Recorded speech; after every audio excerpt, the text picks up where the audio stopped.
Hiya. How you doing? Good morning. So, we've just been contemplating how we want to do this. So we're going to start out with introductions. Okay. Jeremy, Hi. Tell us about yourself. I'm Jeremy DeWitt. I'm a 42-year-old man who works in a shop and pretty much hates that part of his life. The only love I have is for my buddy Pete here, especially today, because we're finally doing the heavy metal minivan. Which, truth be told, oh, by the way, I'm Pete McCarthy. That's I'm also old, and yeah. How old are you? I'm 38. 38. Yeah. So we got a few years between us. But I will tell you that based on the things that I have been doing to prepare for today and thinking about music and looking back, and of course heavy metal minivan, we talk about heavy metal, we talk about metal. Obviously there's 1,500 different subgenres. I will tell you that Jeremy and I do not align on the definition of metal. No. And it's not a bad thing, and that's what's great about music, because you can experience music any way that you want to. But That's very true. he grew up when he talks about Metallica, for instance, right? I go back, and my old school Metallica was the Black Album.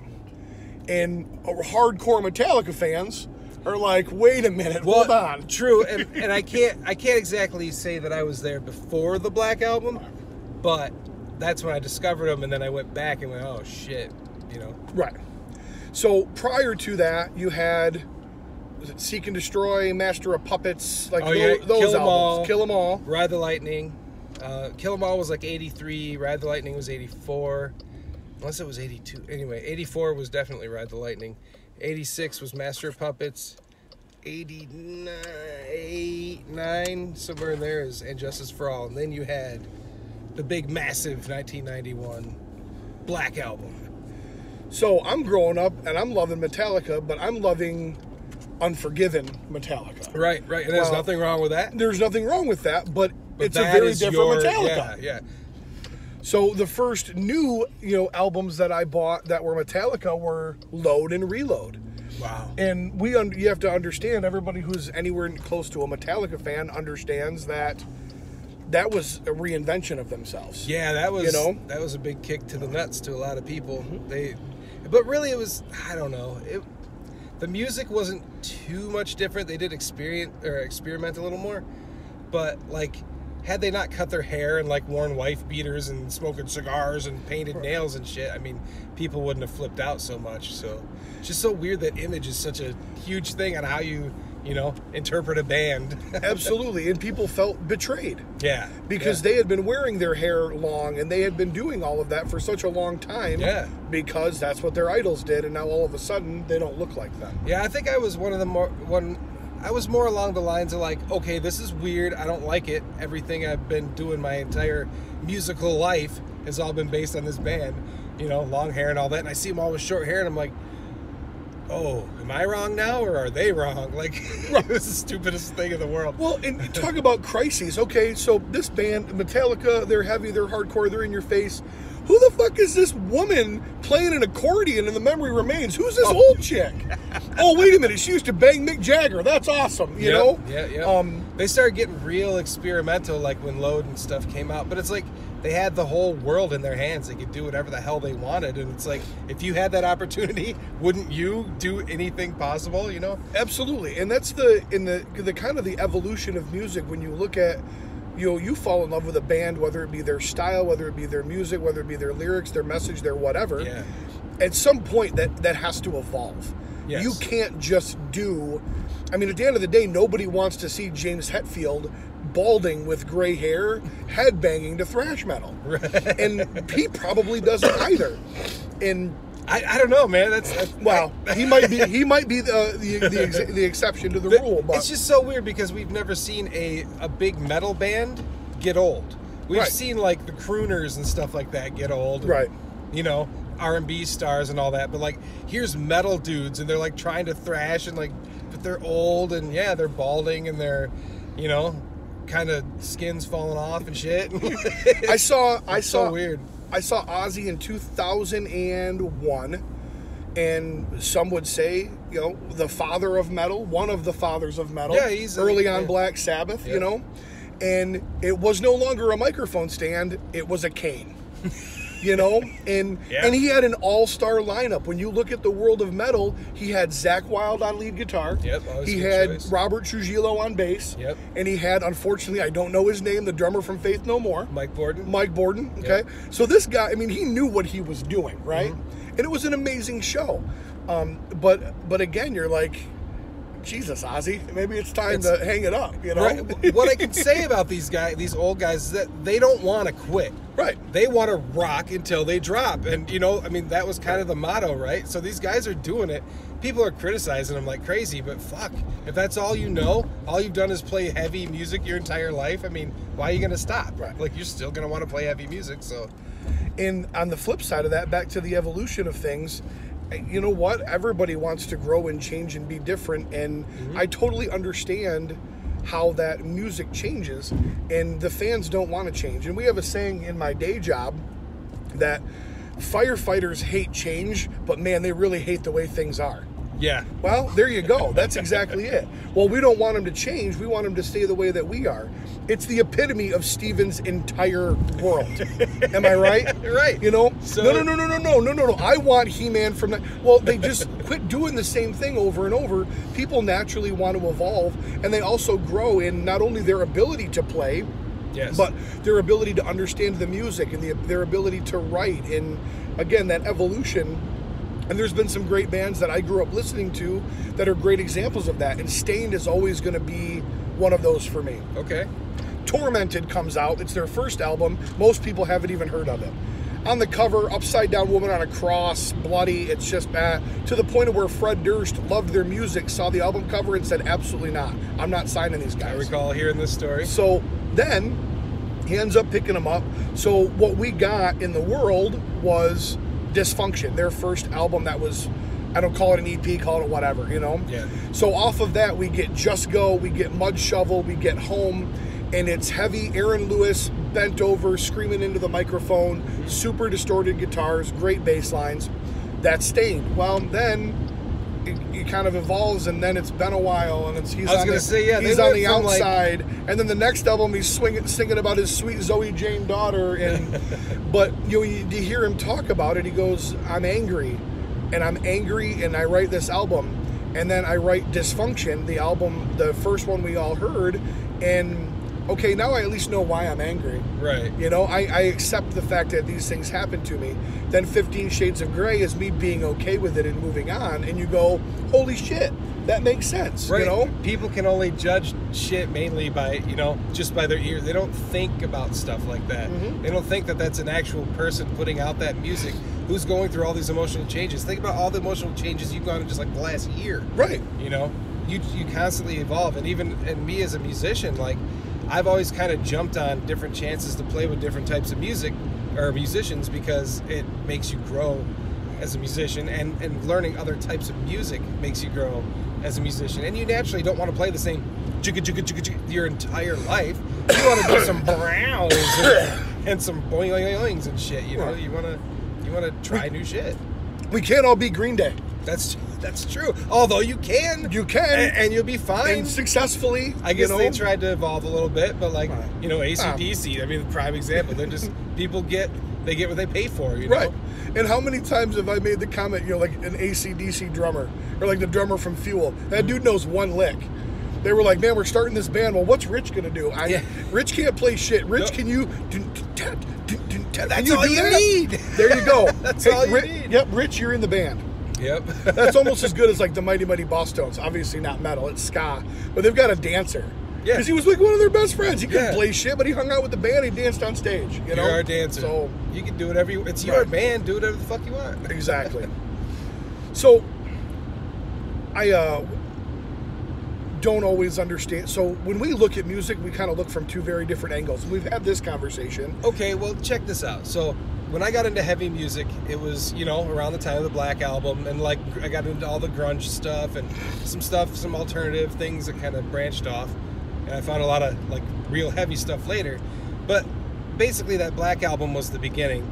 that album broke the radio for heavier bands to play. Right. And which let stuff like Stained and Mud Shovel screaming and shit, in the mic. And like that stuff would never have happened because of, old Metallica. Right, absolutely. Like putting out new stuff and evolving. Right. So really it kind of, it got all these other kids, because now they will go and go, oh, cool, I like that. Oh, wait, they have more albums? And they'll go back and they'll go, holy shit, I'm angry and I'm a kid. Let's listen to the thrashy stuff. Well, then you go, okay, well, hey, we can do power chords and we can do drop D tuning and we can do this, but you know what? I always loved hip hop growing up. Yes. So that's what, my rap rock is what I grew up on. Yeah. And it makes sense. The new metal stuff. Yeah. That was kind of my bread and butter, and you'll see that in my influences today. Okay. On episode number 1 of Heavy Metal Minivan. Heavy Metal Minivan. So. All right. So. Jeremy and I have both selected 10 songs for today. I picked a lot, and I'm just going to wing it. Give or take. Yeah. Well, in keeping in the idea that metal is what it is, and everybody can argue their definition of metal, you'll find that I'm probably not as metal, but I tried to pick some things that I experienced growing up that impacted me in my life, and that have metal elements, if nothing else. I think that's fine. Music it's up to you to figure out what you think it is. Somebody can call it metalcore or whatever. I'm just like, that's just metal, dude. Right. It's just a different version of it. It's just heavy. It's in your face. Sometimes the lyrics are pretty real, and it's the angry kids. It's man. Emotional. And you'll fit some of the stuff that I picked for today. You'll find is a little bit groovy. Okay, I like groove. And the reason I like that, you've spent a lot of years on the stage. I spent a lot of years in the pit. Yeah. And that the stuff with the groove, like, okay, we're we're banging, then it's like, okay, now we're just kind of swaying. We're taking a breath, we're getting ready, we're gonna do this again. Here we go, and then you get right back into it. And bottom line is, people want to dance, and I totally discovered that playing in a dance cover band. People like to move, and it's a way to experience. That's why ecstasy is so popular. Right. Well, people smiling and having a good time is way better than people brooding and being sad and. Now there's a time and a place for that for sure. But it's way better, with the happy faces and the good times, Before we get into our first song, all right, best heavy metal show that you've ever been to. Best heavy metal show. Like best concert. You look back and go, man, this was just amazing. It'd probably be my first concert, and that would have been Metallica. It's June 24th, maybe 1994. They were on the Summer Shit tour, so it was right before they cut their hair off, except for Jason. It was after the Black Album, but they put out a live album. It was called Live Shit, Binge, and Purge. It was the first live Metallica thing ever, so they were touring on that bitch. And it was a huge, it was outside at Ionia Fairgrounds. It was raining, so it was just muck and mud everywhere. They had Danzig and Suicidal Tendencies open for them, which Mother was huge at the time. And Suicidal was, we love Suicidal in our group, man. They're totally cool. So Metallica's playing their biggest hits at the time. They're just massive, and it blew my mind. That was it. I totally get it. Bunch of friends, right? Seabolt's dad drove us all. We just, we're 15-year-old kids. Like, we're gonna see our favorite band. Holy fuck! Falling down in the mud, losing your shoes and shit. Hell yeah, great. Yeah. And the same experience. My first concert, my dad loaded up me and 3 friends, 1 male, 2 female, in the minivan. Took us to Van Andel Arena to see Family Values 1998. So now what I love about this is that we're 4 years difference, right? And there we are, 4 years. And there we are, 4 years, so because we were at that age. We were, that time where you're kind of like searching for stuff, you're trying to find out who you are. So now, some of these bands on this bill probably make you cough off, but the headliner was Limp Bizkit. Okay. And I'm the same guy. I wore the flat-brimmed, fitted red New York hat backwards. Okay. You know what I mean? All right. I had the khakis. I had the Adidas shell tops, And see, we had friends that were into the older metal, and when this stuff came out, I remember it totally, just from a different perspective. And I had friends that were changing their look based on that stuff, too. So And and so like I said, and so Fred Durst kind of brought Stained into the world. So the bill ended up being, and Korn ended up being a surprise guest at the last minute. So it was Stained, the Crystal Method, Filter, who, and Crystal Method is not my style, but you got to give them props for what they do. You know what I mean? Sure. The lights and the whatever, I get it.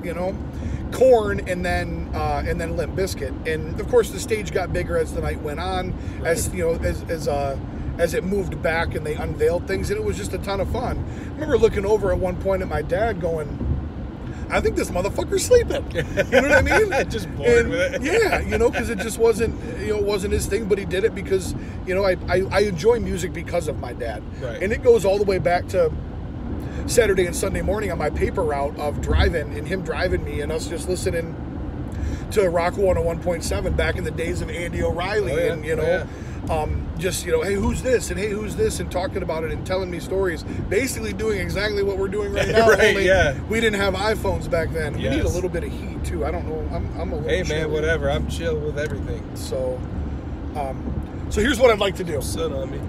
So in my head, when I think best heavy metal song ever, okay? Oh boy, okay. There's one that always comes to mind, and this is that song. You're able to choose one song? I'm not so able. hard for me. I'm not able to necessarily choose one. There's just one that immediately comes to my mind. Okay, all right. I'm not thinking about it. I'm not overthinking it. I think of this song, and it's that song that when it comes on, like, you can't sit still. And if you can sit still, then you're an asshole, right? Right. And okay. it makes you want to move, and it's got that middle finger in your face message, and I just love it. And I would like to start out this by playing that for you, if that's okay. I mean, with all that hype, how could I say no? Okay. There's a lot of pressure. It's a lot of pressure, okay? Luckily, we got a red light, so I can safely put this song on. And I'm not going to try to help him at all. We're living dangerously, folks. Living dangerously. Unless you want me to, no, you want to be, he wanted to choose it without me knowing. Right down to earth, in a language that everybody here can easily understand. What is that? This is your crank it up, fucker. All right. I remember when this bitch came out. Oh, yeah. I was like, all dressed in neon like the Ninja Turtles. Yeah. You know what I mean? What do you see? His guitar parts are insane. I can't remember the name. Is it Vernon Reed or is that the singer? No, the singer's Corey, the guitarist is Vernon. Okay, I was right then. Yeah, amazing guitarist. And this is one, like I said, you just kind of... The harmonies on the vocals there. And it's like a real message. I mean, I don't really know it, but I know that they were serious. Awesome musicians. I love the groove to it. They were all black dudes, which was like, what? Name a full band of black people. Living Color, Bad Brains, Body Count, and I'm out. You know what I mean? Other than like R&B groups and stuff, Right. but yeah. Playing instruments and doing this, it just, the dreadlocks whipping around. Yeah. So this is Living Color, Cult of Personality. Yeah, I remember when this came out, I really liked it, but it wasn't something that I really like grasped onto. And then they, like as I got older, I really like, listen to that. Right. Just face melting, you know? That wasn't even the full solo. He's like, fuck it, I'm just gonna throw Little this taste. fill. This Just the fill tip. in. Just the tip. Starring on TV. Oh.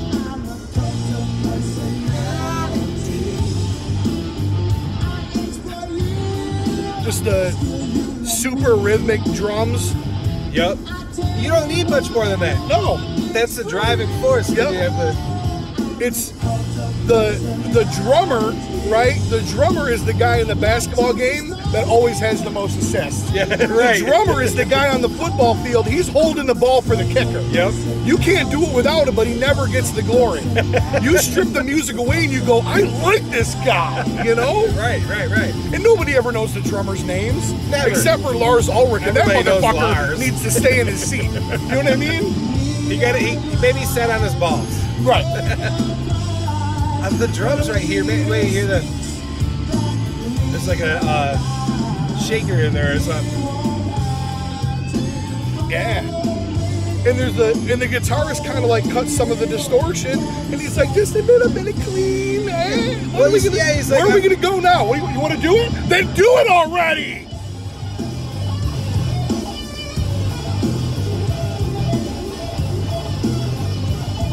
Just amazing. And there's like 3 different times where you're like, oh, the solo's over. No, it's not. We call that a rope-a-dope. We're in the 3rd portion of my solo then.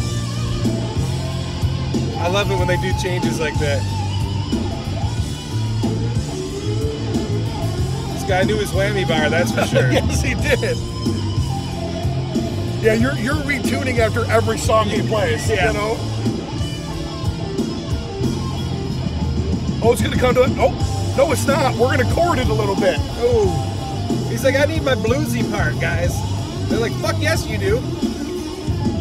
Here we go. You gave me fame. You gave me power in your God's name.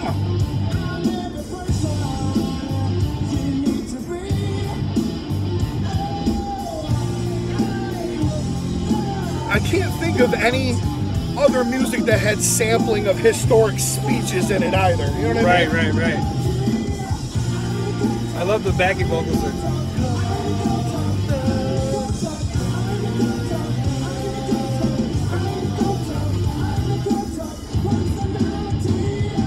It's not what your country can do for you. Oh, we gotta up the tempo. Like, give me some ride. Yeah, I need some ride cymbal. With the Rush ending. Oh, yeah. And then? Oh, yeah. There you go.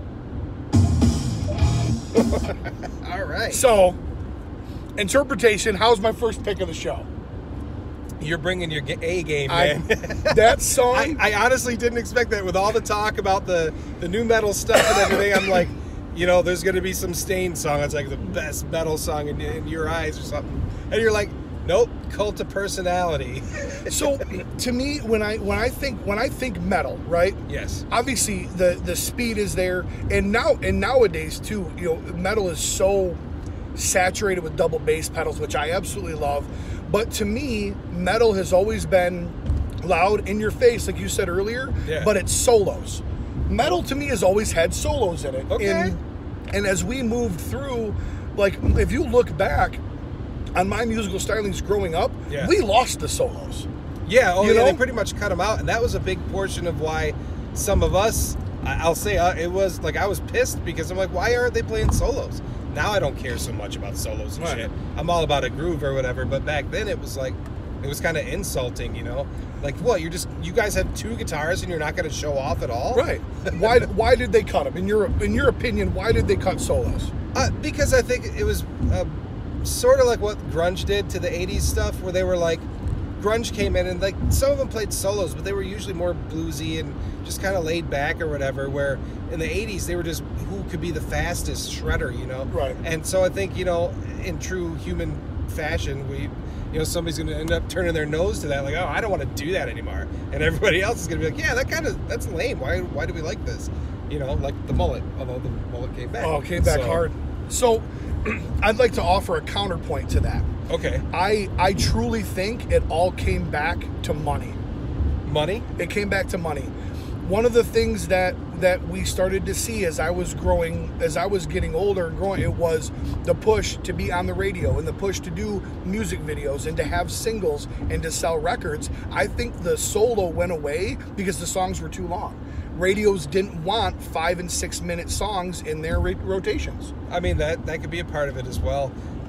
But I remember, like, distinctly reading a lot of interviews with guitarists around that time where they're like, oh yeah, homeboy in our band can shred, but it's not cool right now. So like they would like not, you know, you kind of get made fun of, like, oh, what are you, you know, Yngwie Malmsteen or some shit. Like, who's an incredible guitarist, by right? the way. Exactly. It was just like a snooty thing, sort of. So I think it just kind of became like, you know, more about the groove, and then all of a sudden, people kind of took that down-tuned groove thing that I think sort of came from grunge in a way, but then they put in the hip hop and all that stuff, and became this all super heavy thing. But then like thrash guys were like, well, we like the super heavy part, but we don't want necessarily the rap or whatever. Right. And they started doing, their thing, and it's evolved so much since then. Right. Well, and that's the coolest thing. Okay, Jeremy, what kind of band do you want to be in? Well, I like this, this, and this. Okay, well, you start that band. Well, what's it called? Who fucking cares? Yeah. It's what people wanted to play, and it was a way for them to get their message across, regardless of, and that's the reinvention of the different types of genres, and it's so hard to pigeonhole anything. There's so much going back now that you can't, there's nothing anymore that's just this. Right. There's just too many influences. Sure. And that's why I kind of just think of like metal as sort of like it's about the guitar, really. Like if there's heavy guitar and some licks and some riffs, I mean, it's pretty much a band. Right. It's a metal band, I should say. I'm sorry. And that's the boy band. Yeah. Bitch, not a band. Bands play instruments, Sure. No disrespect. Hey, they came out, they did their thing, they could sing, they got the ladies, they got the money. Good for them. Like I don't look down on anybody's journey, but you better call it what it is. It's not a band, it's a group. Yeah. All right, so you're up. This is gonna be hard for my first choice. Your first choice. But, everything lives and dies on it. You got to follow cult of fucking personality. So well, okay. So I was gonna try to do some pyrotechnic guitar playing and all that stuff, which it kind of will be, but because I really wanted to showcase this, but Megadeth. It's going to be Megadeth. It's going to be Megadeth. I had a sneaky suspicion. I was going to play something off of their, like, the thrashiest, awesomest kind of progressive metal album from the 80s, and that would have been Rust in Peace, which, I'm telling you, I'll get you into something. It's going to be great. But that album after that, they kind of did the 1991, 92, like, commercial change where the songs got a little simpler and they focused more on like 3 riffs rather than 13, and the song structure, they basically did what Metallica did and was very successful. So that's where you got like your Symphony of Destruction and your Sweating Bullets and stuff like that from Megadeth. I actually know Symphony of Destruction. It's a lot of people will. Yeah. Sweating Bullets and Hello Me, Meet the Real Me.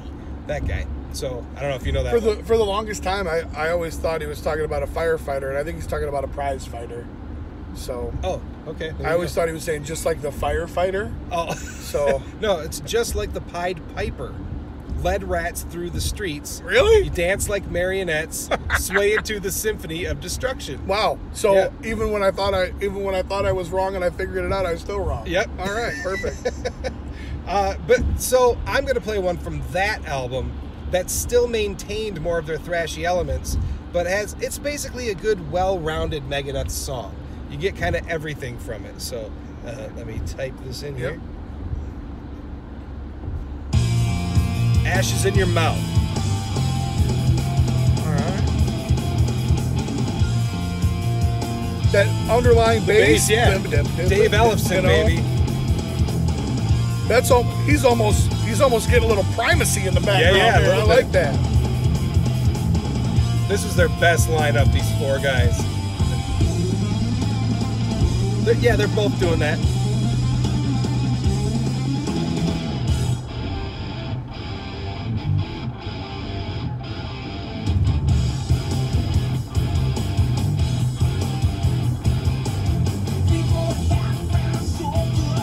I don't like his voice. Never have. That's a big thing with people. But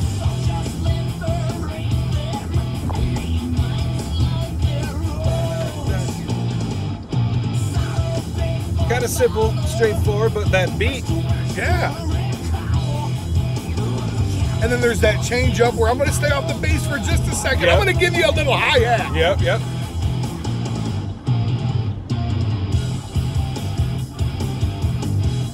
Little break before they come back. I get it. Okay. I mean, so simple, but even the whitest guy in the pit can find it. yes. You know what I mean? Yeah. It's not hiding anywhere. And it's still like kind of pyrotechnic-y for the guitar players, And he's singing and playing that at the same time, by the way. Yeah. And you know what? One of the songs that I have, we'll talk about kind of that musicianship. I like that, man. All right, now the chorus.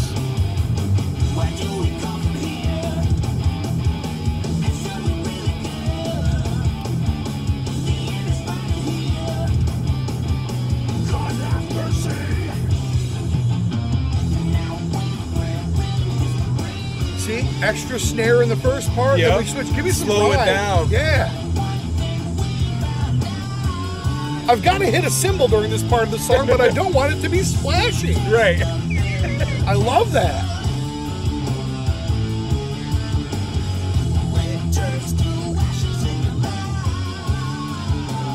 Like, remember that part we played before? Check it out.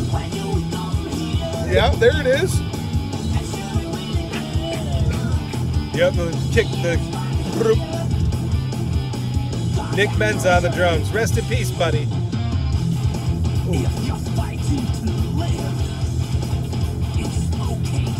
This obviously influenced so much that I loved growing up. Yes. It's one of those things where I never reached back far enough to grab it. Yeah, you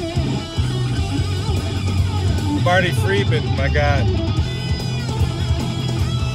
Very bluesy, quick. And then riff. Remember the riff? I love and that. now Dave's like, guess what? Two guitarists try to one-up each other just leads to an amazing experience, you know? Actually, this still may be Marty. Sorry. Yeah, it's Marty. Then Dave. Okay.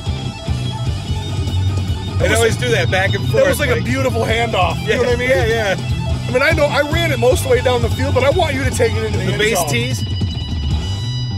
And then clean it up a little bit. That's a foot switch, right? To get it, to take it away from the distortion to here. Oh, there's still distortion. It's just two guitar players playing in unison. And just the bass in the background. That's it.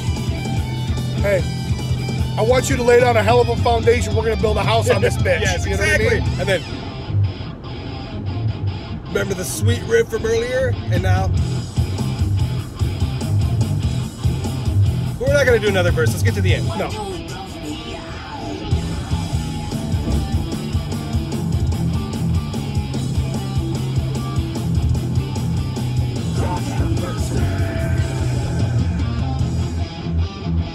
Just guitars, fuck it. Remember the guitars? We're still doing them again. And in unison is an amazing experience. But with harmonies. That Iron Maiden thing, man. Thin Lizzy. Yep. Huge in Metallica as well. And we're like, fucking chorus again! It's been a little bit, Dave. You should probably say something. Yep. This was them trying to. They couldn't quite let go of the guitar pyrotechnic shit. Double chorus.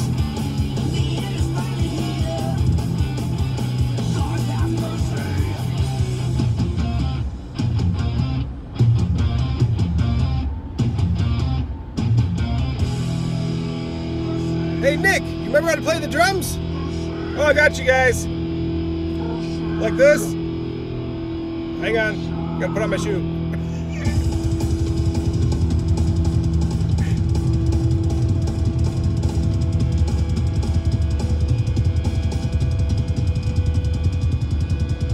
Are you want me to kill that feedback? Let it ring. Yep. Let it ring. Let it keep going.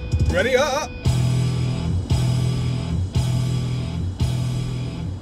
With the repeats. Just fade Just off to into let nothing. you fucking know, that's the end of the goddamn album, you know? That was the album closer, so. Yeah. Great pick. Yeah? I'm not a Megadeth guy, but I totally understand all of it. You know what I mean? I get it.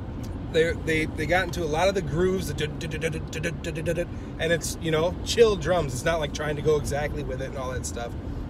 They really got down into kind of laying the grooves, whereas bands after this like fucking made the grooves. You know, these guys were like, we're gonna try, but I don't know. With all the dual harmony guitar stuff, and I do understand his voice kind of being a thing for people. It's a little bit grating. I kind of get that.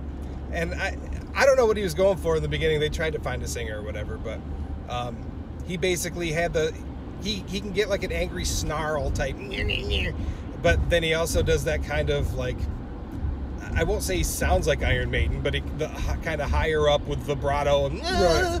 and I mean he did have a pretty high voice and people dug that back then and all that. I don't think he can do that much now, but No, without stepping on his nuts. yeah. And you know, great solos back and forth. That was a huge thing for me growing up. Just like, oh my God, that was sweet. He could do it too. Like, fuck. Well, you kind of get raised on a rhythm and a lead. Yeah. You know, there's Yeah. the guy that's that's putting the song together, and there's the guy that's flourishing on top of it, and Yeah. you know, to see equally talented people go back and forth, and that was something that, and again, haven't been involved in music as much as I have been growing up. I will give credit where credit's due, and I feel like your Avenged Sevenfold kind of band, Yeah. like they kind of brought that back. The solos, like you didn't, and all of a sudden you're like, that guy just played a solo, and you're like, holy Right. shit, that other guy just played a solo, you know, and Yeah. because you kind of didn't see that before in it. The new wave of like American heavy metal when that came out, like in the early 2000s, like you had your Avenged Sevenfold and you had like Shadows Fall. You had Best dreadlocks in history, by the way. yeah, awesome. Terribly inconvenient. I mean, nothing. If you have dreadlocks that are as thick as your wrist down to your ankles, nothing you do in life is easy. It's You know, very you true. can't even sit on the goddamn toilet easily. Yeah, with I hair mean like that had to be shutting your car door. I mean, right now if there's granted it's heavy though, so maybe it's easier to move around. But like mine is kind of light and it flows in the wind. It'll get Right. caught. All of a sudden it's in your freaking the buckle. Jesus Christ, man. Do me a favor. Will you put Zealand into your phone for me on GPS? Sure. Because I just realized I don't really know where we're going. So, so I'm gonna take a look at my notes real quick and try to decide where I want to go next. You know what? I got to do it. I got to go to the song that brought me into all of it.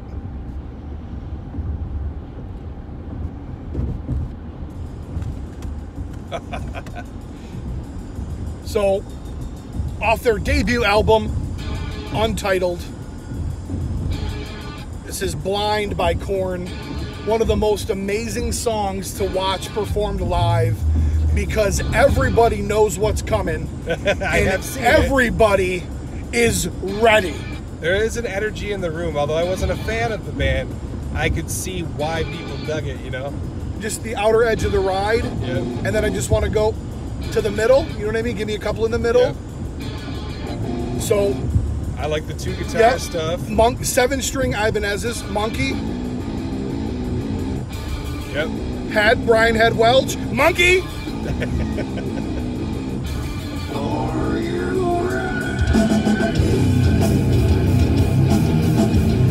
And it just explodes. Yeah. And every bit of anger and angst and love and everything you've got is right here in your forearms and it's in your shoulders and you're just I can feel it. I can feel it.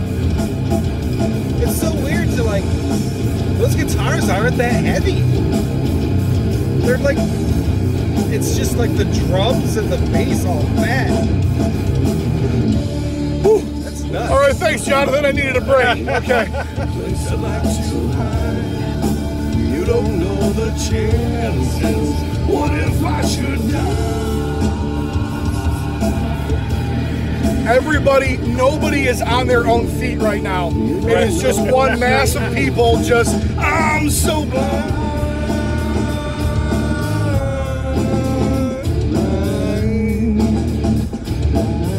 Fieldy, the bass guitarist in this band, has never considered himself a bassist. He's always considered himself a percussionist. And if you watch him play, Yeah, I would almost agree with that. That was a big thing with us. We're like, he doesn't even play bass lines. He sounds like cardboard. This is way cooler. I like being an adult. I'm so blind. And see, the guitars are heavier there. They must have kicked more distortion on.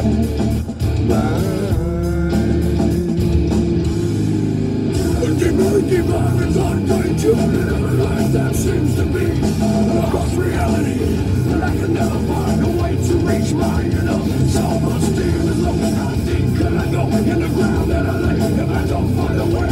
single the thread that clouds my mind. It's time I have to see what must we learn. Bringing it back. I always liked his singing a lot more than a lot of the other bands. I can see, and I'm going blind. I can see. See, he's lost his childhood right now. I can see, and I'm going blind. I can see. Dave! I can see, I'm going blind. Okay. How are we gonna finish this? We're picking it back up? Yeah.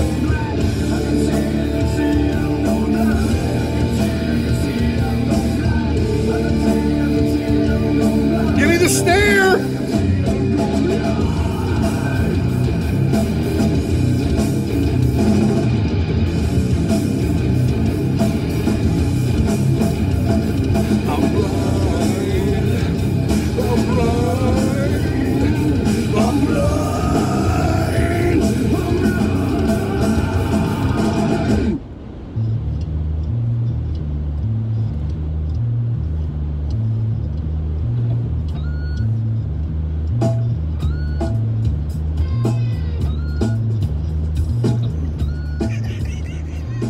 And then just bring it out. Getting you lost. Just bring it out, you know? I do have a lot more appreciation for that type of stuff now. Is this my accent? Yeah, 41. And that, my whole kind of existence in this realm can kind of all be funneled back to that. Because that was 94, 95, yeah. somewhere in there. And so the album had been out for a little bit, and there's, I'm like, wait, is that guy wearing a kilt? He's wearing a kilt. He's playing bagpipes right now. Is this entire song just nursery rhymes made to sound really, really evil? It sure enough is. Look at that, And like I said, and that opened up, that kicked down doors in my world. Am I going left or right? Oh, that I don't know. Where are you going? Left. I'm going to Matt's house. You're going left. We were headed down to the beautiful town of Zeeland to see our buddy Matthew Rodriguez. But we don't know where we're going. Maybe text him and get his address. Yeah. Now that we think about it. So, all right, but let's do that. Oh, so I've seen that song performed live 3 different times. Every single time, it's an absolute freaking showstopper. Because that's what everybody's waiting for. Okay, yeah, freak out at least. right. Like, I get it, JD. Let's take it back a second and let's go. You know what I mean? So, yep. All right. What's your next song? Just waiting on Matt here. Okay. So I guess we're just gonna drive into the unknown. Yeah. All right. We got 3 phones, plenty of battery. We gotta back this down just a smidge. You got a little warm on me. All right. What was? I forgot the name. Hang on. Sorry. I had a list. Doodly-doo. Gonna go on my list. And Matt better message us soon. Oh, there we go. I even labeled it Heavy Metal Minivan. 46 East McKinley. Okay, hang on. Pause that. Don't say that out loud. Let's shove it up and do a deal. Catching it. Well, we didn't find him. You find him. Everything's ruined by Faith No More. It's from their Angel Dust album, which was their second one with Mike Patton singing. Okay. The first album was a little bit more like their old style, which was a little more straightforward. Bring me back for a second. So obviously, Epic, Faith No More. Is that Mike Patton? That is Mike Patton. Okay. That's their first album with him. They had all the music done. They hired him. He wrote and recorded it in like 2 weeks or something. Okay. So he was not an original member of Faith No More? No. Okay. Matter of fact, Courtney Love was actually a member of Faith No More for a minute there. Really? Yeah. That's some terrible shit. Yeah, Okay. 1.3 miles. Their first singer on their albums, Chuck Mosley, I did not really like his style. He kind of had he kind of had a lisp, and he couldn't really sing in tune, but he was quirky and kind of had like this interesting style about him. So he kind of fit the profile of a Faith No More. Yeah. Because let's be realistic, Faith No More is kind of quirky and They're kind of weird, quirky you and know kind of what I mean? goofy. But what happened with Mike Patton, even though their image stayed kind of goofy and all that stuff, they became better musicians because he's a phenomenal singer and he kind of play guitar and stuff like that. But he's a good songwriter, and he came up with a lot of really cool vocal stuff for the band. But they kind of had to grow first. Right. That first album, with Epic and Falling to Pieces, not really their style. So this is their second album with him, called Angel Dust, and that album it's very all over the place too. So it's hard to pick just one song. I was gonna do Midlife Crisis, but everybody kind of knows that song.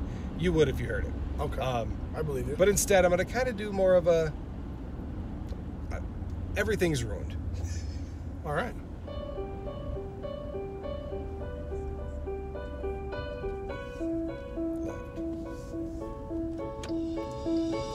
Roddy Bottom on the keyboards. Is that his real name? Maybe. He's gay, so I think he named himself. Here we go. Billy Gould on the bass. Puffy Mike Gordon on the drums. And then Jim Martin on the guitar.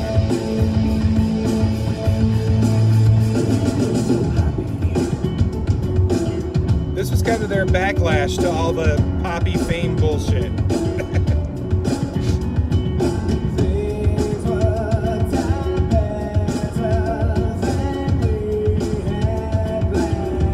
I love that piano riff, man. Yeah. Big Jim standing back. He's just waiting. Oh, you guys want guitar? Here I come.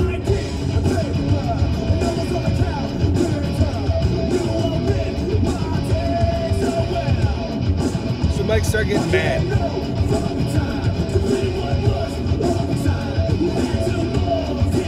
If you want to argue the birth of rap rock, I'm telling you, dude, this would be the band.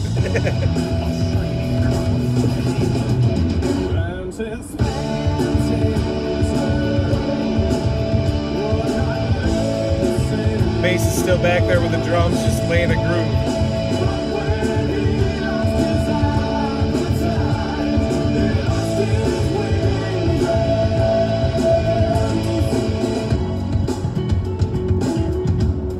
Slap bass and shit.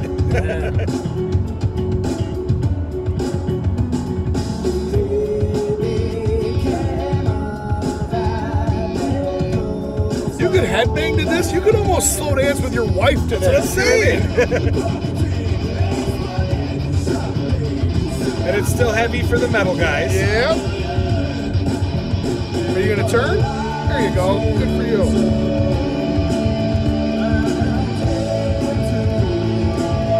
I love his harmonies and shit, man.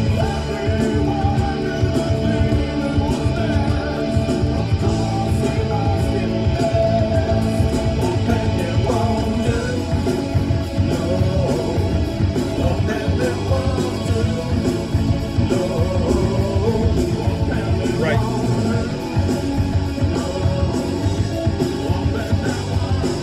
The soaring keys over that metal riff. Back to the main riff there.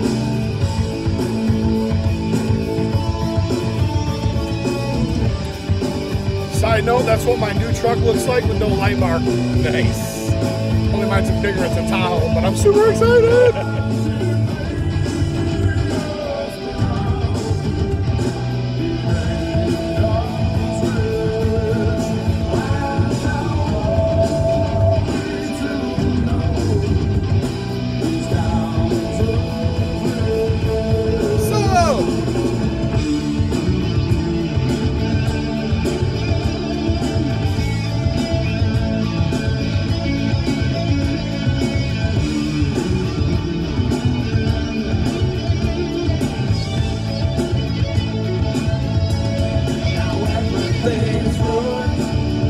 Not long, but it punched it. Yeah, It right enunciated there. it, Real you know? melodic and little flashy, and they're like, boom.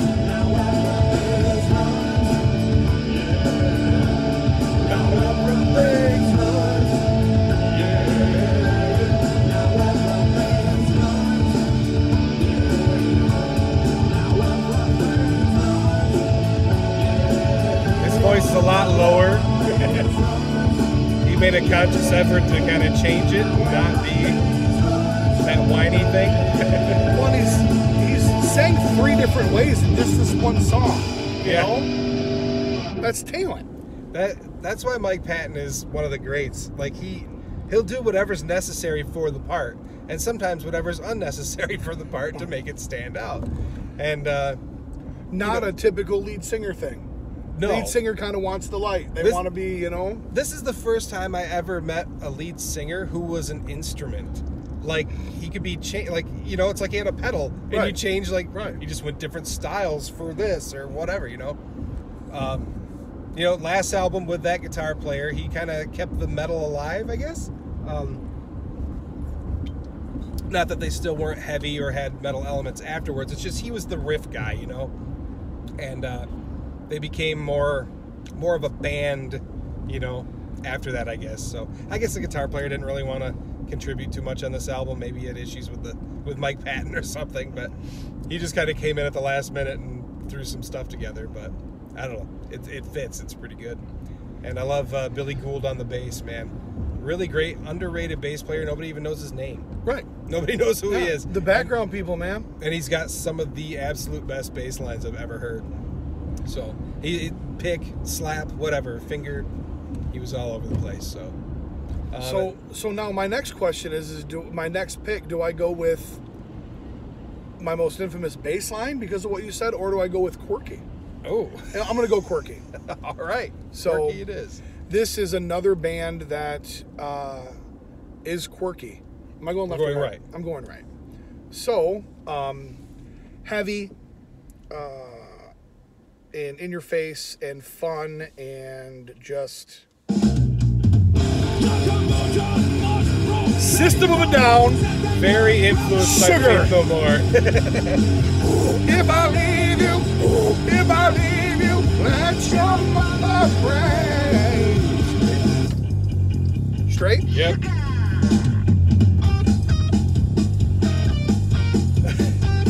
So weird. Bass guitarist here, producer. I'm not there all the time, you know. Some people call it insane. You like call it insane. I play Russian roulette every day, a man's sport with a bullet called live. Yeah, I'm a call drive. That was it? Every time I try to go where I really want to be, it's already where I am. Because I'm already...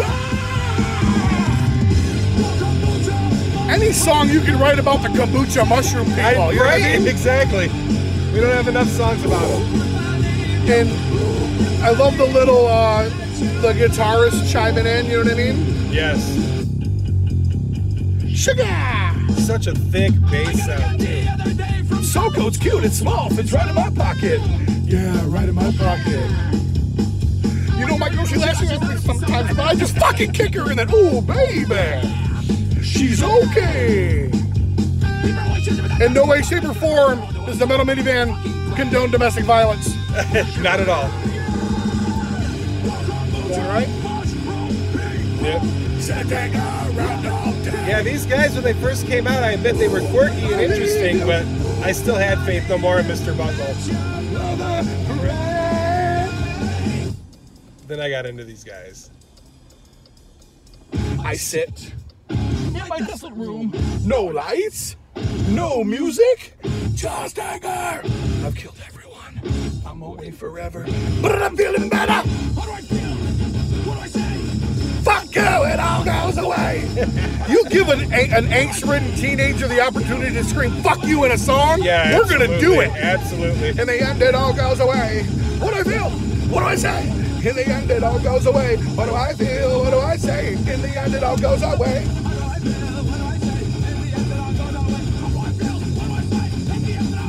Speed it up. Faster!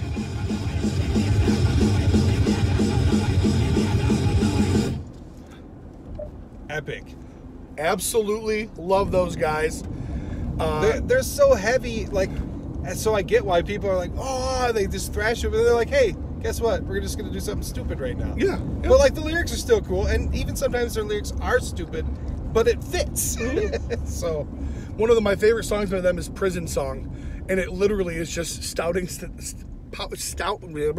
spouting statistics about what we're doing wrong with our prison system in the U.S., and it's amazing. But no, that bass guitarist was not in the band. He was a producer. They didn't have a bass. He's like, yeah, I'll play bass for you guys, and then ended up becoming part of the band, you know? So I'd see it. I didn't know that.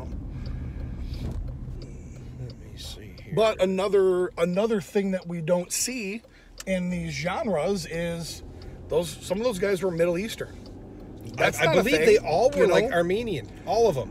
But see, I didn't know if the drummer was. Okay. But his name. I remember reading like an interview, and they're all like, it wasn't like by choice; it was just by chance, right? Which is really weird.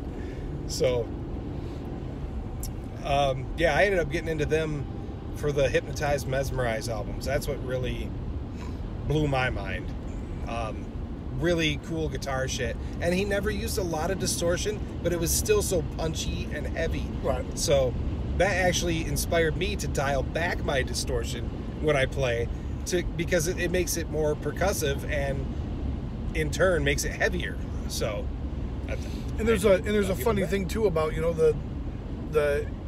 I would assume, and maybe this is wrong, but it's like, distortion is a great way to mask lack of talent. Kind of. There's elements to that where, and not saying any of these people are not talented, but it feels like distortion is a little bit more forgiving than clean guitar is. Well, and it is, and I don't think that was really a like a conscious thought. It wasn't a factor, but it helped. When the 80s came along, they really started reverbing and kind of putting more distortion on their guitars and stuff, and it just made it. I guess they thought it made it thicker, but really what we found out, is if you dry it up a little bit and, dial back the distortion a little bit and make it chunky, you get better results. So, which is weird because they kind of had to do that in the beginning, like with Black Sabbath and stuff, They didn't have all the distortion. No, they didn't have those options. Yeah, they had as much distortion as they could have anyway. Oh boy. All right. I'm on my Chains thing, so trying to get you to like Alice in Chains. Well, You're like, well, good luck. It's not that I don't, and I kind of come to that realization, and I mentioned it to you. It's not so much that I don't like Alice in Chains. I don't like what I know of Alice in Chains. Exactly. Well, and you said that, yes. The songs that you've sent me, I'm like, yeah, I totally get this, but yeah, I get it, man. They come to kill the rooster. I get it. Like, I got it. You know what I mean? Oh my God, that man's in a box. It sucks. I get it. But that's all. But that's what like a radio station like WGRD can do to you. Hey, exactly, you know what we're gonna do? We want to make a conscious effort to murder Alice in Chains. We want to kill Nirvana. We want to just absolutely obliterate Soundgarden. We want Pearl Jam to no longer. These bands are not giving us new music. It's one thing to go back to an old Alice in Chains song because this was a great song as you're listening to their new music and you're remembering. But Nirvana, I don't know if you guys know this or not, but back in '94, dude hotted himself. Like, they're not making new music. Nope. So it doesn't have the traction that it used to, Very true. Very true. I get it, and it's hard to try to talk somebody into going like, hey man, there's songs in between those songs on those albums that are killer. No. I listened to Smells Like Teen Spirit and then Lithium and then Heart Shaped Box and then I scream Grandma Takes Me Home and I start over. That's what I do. That's my style and that's my Nirvana. I've always been kind of a deep cut guy, so. Right. But again, somebody who enjoys the musical aspect of things. Yes. You don't listen to the radio, you listen to what you want to listen to because you're listening for specific things. Sure. That the average listener is not. And I can dig the radio songs and whatnot, but man, radio does have a way of overplaying and destroying stuff. Mm-hmm. So I totally get it. So anyway, this one may have been it was a radio song at one point, but it's the first song from their first album. It's called We Die Young, and it's pretty goddamn heavy and riffy. So, all right.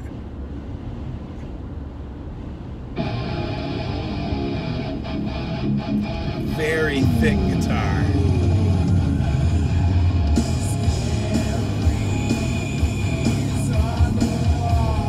Oh, we got 3 miles, man. Your arm's gonna get tired. That's fine.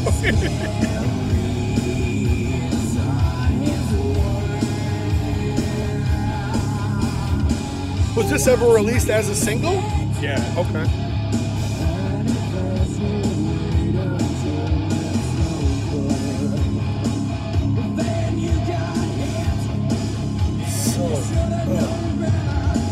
Man, we really overshot Zealand, didn't we? Yep. I always forget it's east, not south.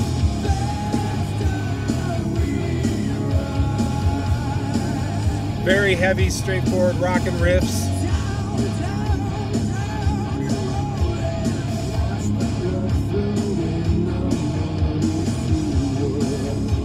Drop D tuning. And drop D makes the low E and the D the same, essentially the same string, right? Yeah, and actually it was just a half step down from that too. So it was like drop D flat. Okay. Very popular in this type of music, Yes, drop D tuning. Jerry's my favorite guitar player. Riff master. And he can rip it too.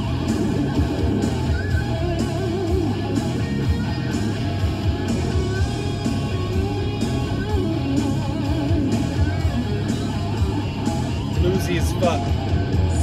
Wait.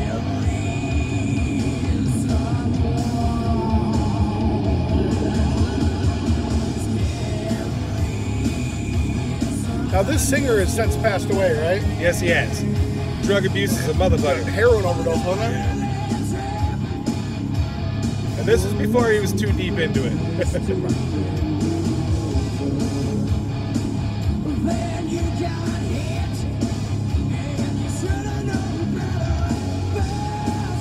Heavy ass voice, just but then like he's such a great singer.